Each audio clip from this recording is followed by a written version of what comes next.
So walking through the bush, it mightn't look like much to too many people, and it probably isn't too much, but you can tell that someone at one time has laid these quartz stone on the ground, and to some people maybe they wouldn't recognize it, but if you look carefully, you see the quartz on the ground, and you see how they've all been lined up. They've been stuck together in a row. So what reason that was, there was a building here, and on the other side you can see that they've been lined up against each other, and that's not natural. That's been put there by a person or persons. But the more I look around, the more interesting things I find like that, and it just leaves traces. It lets you know that someone's been here, someone's lived here, someone's built these little things, you know. Again, I find that really interesting. Everywhere I look around, I keep finding little things. They're telltale traces of civilization, that people have been here, lived here. I don't know how long these stones have been laid here, obviously a long time, but... And over here is another remnants of another old building, Convent, 1943. OLSH sisters staffed the school, the clinic, and cooked for the children. And again, there's not too many remnants. I'm wearing good proper foot attire. I got boots on today, no prickles like my Chinese safety boots yesterday. So there's just a concrete slab here. Oh, it's nice, pretty pearly looking glass. Yeah, it's just a big slab, and it's a little bit of concrete here. Not too much to look at, but very interesting all the same. We'll go and check out some other places. And here we go. Apparently this was the sewing room. Sewing was part of the school curriculum. So where that slab is, that was the sewing room. What's this? Joker Gorge Mines and Buildings. Well, that's my cup of tea. I love old buildings. What's here? Nothing. Let's go check it out. Okay, what have we got over here? Just over a little bit further, just follow this little track. That's not much. Obviously it was a building of sorts.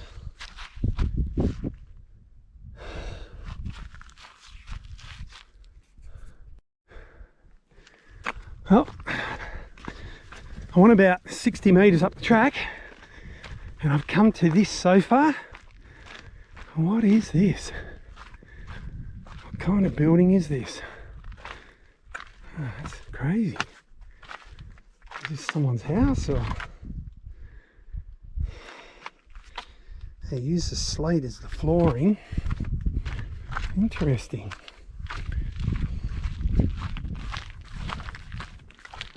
Yeah. That's another historical. They put these little plaques here. It's a historical monument of some sorts. Ah, I've just trod on a bloody prickle. It's prickles everywhere. And I've got these safety shoes. Yeah. A bit silly wearing this bloody, this stuff. Oh, the prickles. They're not good. Ooh. Okay, and here's remnants or flooring of another building. I've got to get this thorn out. So this is obviously something else was here. Yeah, someone's chucked a whole pile of tins and that down there. There we go, there's another historical 159. Might have been an old miner's hut of sorts. So we'll check out and see what else is around here. So a little bit further up from those other ruins, there's this. I take it these are miners' quarters.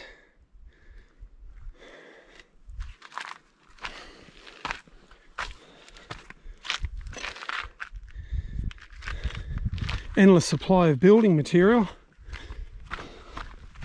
There's another one just a little bit further over again.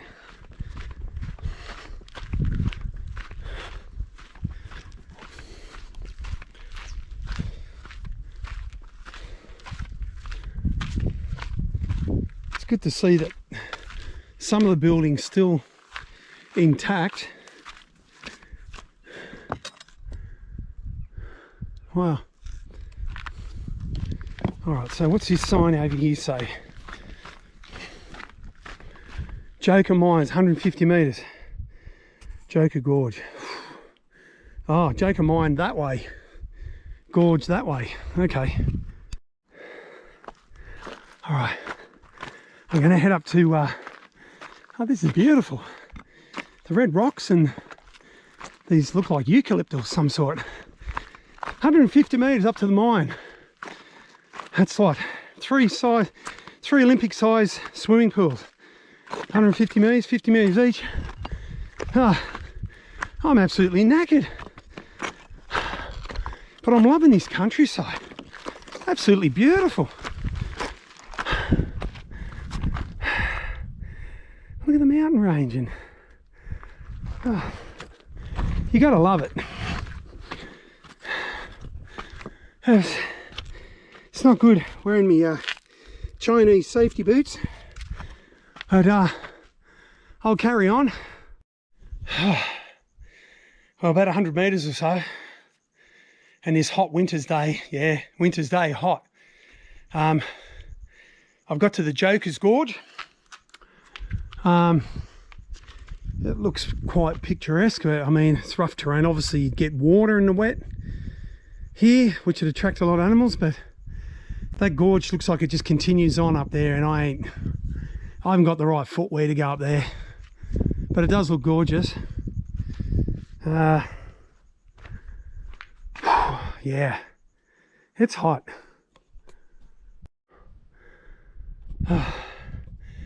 Well, they said 150 metres, and what goes up has to come down, and I was right down the bottom of that valley. I think someone stuffed up when they said 150 metres. I'm sure there should be another zero on the end of that, but I made it. And you can see here the base of the platform. Sorry if I'm puffing, but I am knackered. And here's another one of those historical little 319, and the mine itself, or the cave, mine, whatever, is down here. I don't know if I can get down there. Holy heck, this is one of the mines. I didn't bring a torch. I don't know if you can go in there, if they've blocked it off maybe.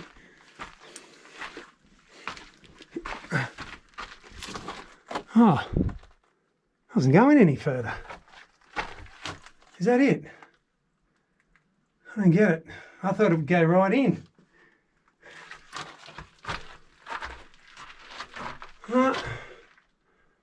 That's as far as it goes. Is this it?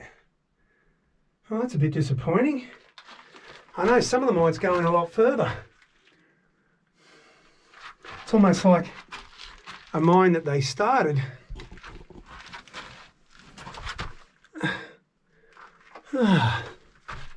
That's a bit disappointing. Anyway, still interesting. They've obviously chopped into this rock. You see there's a lot of quartz. There's a lot of quartz. I'm not sure, but I think, I'm not a gold miner, but I think the gold sits in between the layers of quartz. And that's why they crush the rock, to get the gold out in those batteries. And I don't know. I think I just thought, I don't know how long it took them. Well, it's only what, 12 foot deep, 14 foot deep. Plus they dug this away. I don't know how, I mean, it wouldn't have been easy to dig this sort of rock out. But still, I thought it would be a lot deeper than that. I think it's a bit surprising because I went up that 1,500 metre climb, and It's a gorge on the other side that I was at, but I'll tell you what, it is beautiful up here. It is beautiful. Wow. Wow, wow, wow. I mean, it would have been hard working here. Could you imagine working here in winter? Like, it's winter now and I'm sweating. I'm not throwing a pick or a shovel in the ground. I'm just walking up to have a look, to sightsee. And I'm exhausted, I'm sweating. Could you imagine these guys walking up and down that hill every day and digging into the cliff face like that? I mean, that's just crazy. Got to give it to them. They didn't have the technology like we have now. So, yeah, it was a hard life, I tell you. Hoping to be rich. And not a lot of them were. Here we have another grave site. The White Range grave site. I think it's called White Range. So we've got some unmarked graves up there by the look of it. Died 1915, age 50 years. 1911. What's this placard say? Oh, okay, so these are the different people that died here.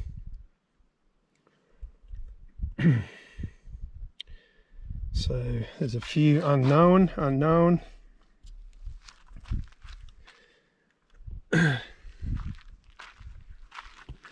Geez, these old posts look pretty old.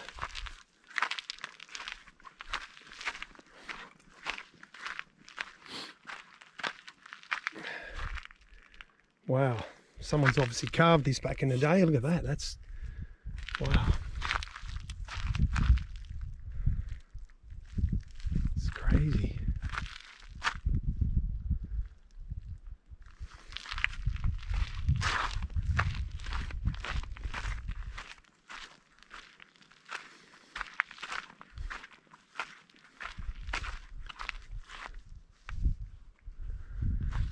Yeah.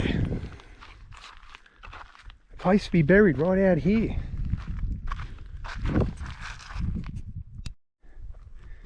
Here we are in the government mining works. So there's some buildings, ruins, and some of them look like they've been restored. So very interesting. Not too far of a walk from the car park. Probably only about 100 metres.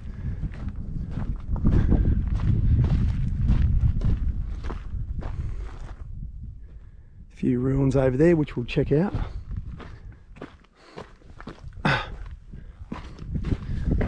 yeah, it looks like it's been, yes, looks like it's been restored. Looks like another little homemade oven here. No pizzas.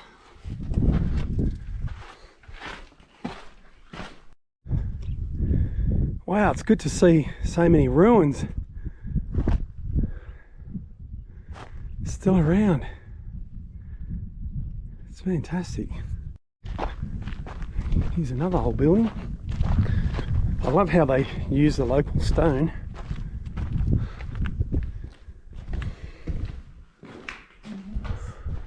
Looks like they've redone the ceiling, they've restored that. Yeah, that's not original. What's the fireplace?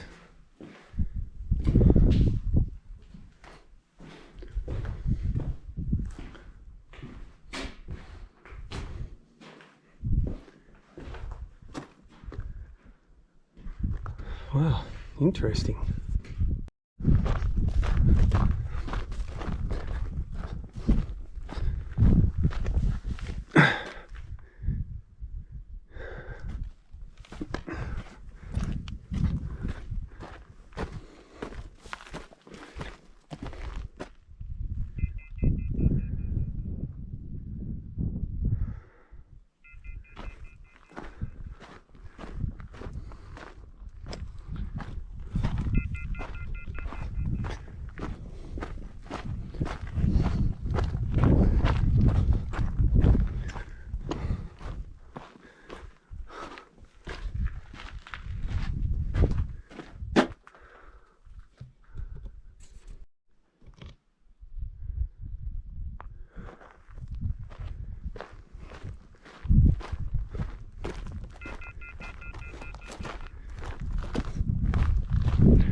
So, interesting. This is the gold room and office. I assume this is where they'd take the gold in after collection. And whether they had a safe in here or, I don't know. Apparently this is the gold room. Again, are there any bits of gold around? Wishful thinking. Oh, here's the Cornish Boiler. Cornish Boiler.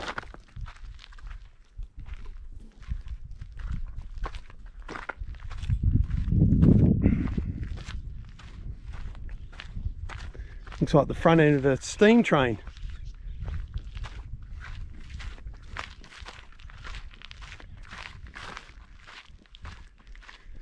Horizontal steam engine. Head stamp battery box. So the battery box was here, which would crush all the stones. And down the bottom are the cyanide tanks by the look of it. Battery box. Are there any bits of gold down there still? Highly unlikely. So this is where they'd bring the gold, and the crushers would smash up all the rocks and they'd try and take all the gold out of there. And the little fine stuff that they couldn't collect, or was too fine to collect, would go in these like vats. Had cyanide in the vats, and apparently the cyanide would dissolve the little pieces of gold that were too small to be collected, and it would turn into like a slush. And eventually they'd get that slush out, or the gold would dissolve into a slush, and they'd get that out, and then they would remelt it or reuse it back into gold, from what I've been told.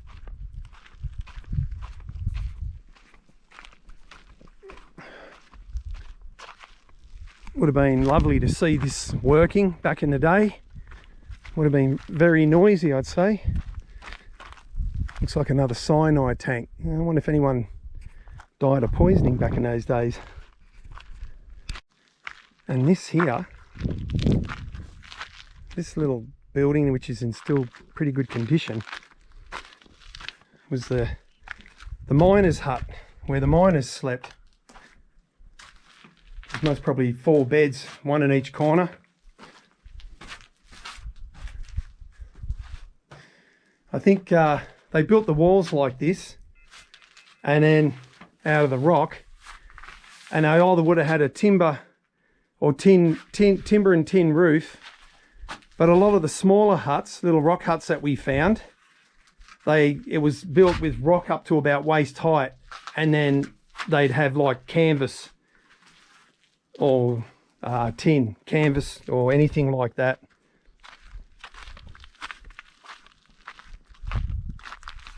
There's plenty of building products in that respect anyway.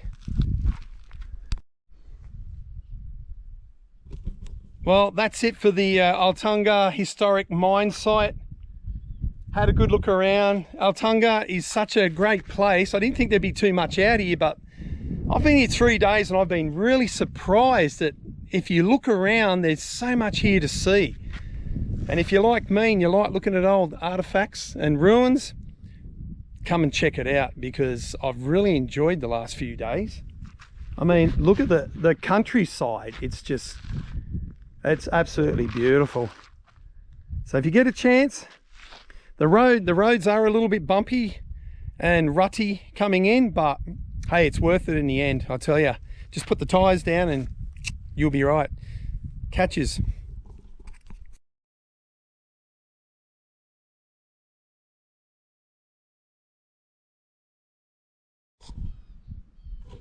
Well, that's it, people. Arltunga mine, old, what was it called?